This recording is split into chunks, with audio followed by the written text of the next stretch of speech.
እኔ ነብይ ደምሳሽ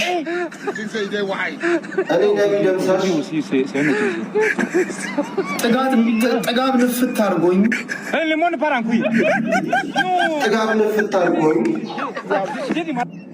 እንደ እናት መታየት ያለበትን መንግስት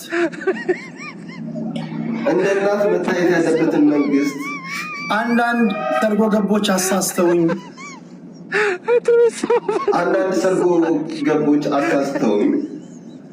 እኔም አንዳንድ ጊዜ እይታዬ ተንሸዋሮ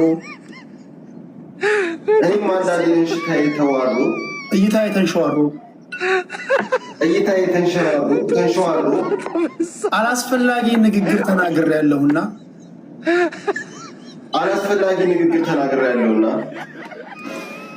የእናት ወድና የመንግስት ወድ ሰፊ እንደመሆኑ መጠን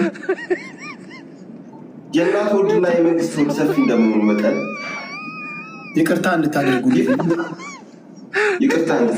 ጊፍት እየሰጣችሁ አገር ቤትም ገብቼ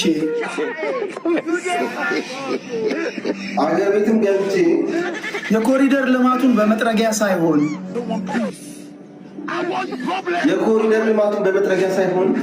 በምላሴ ሁሉ ለማጽዳት ዝግጁ ነኝ። እንዲሁም አሰብ ላይም ቢሆን እዋጋለሁ። አሰብ ላይም ቢሆን ፈንጂ አምካኝ ሆኜ አገሬ በምትፈልገኝ ቦታ ላይ ሁሉ እሳተፋለሁ። አሰብ ላይ ፈንጂ አምካኝ ወይም ማንኛውም ነገር በመደብ እሰራለሁ።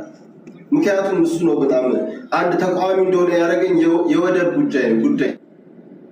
በቃ ይበቃዋል ይሄ ልጅ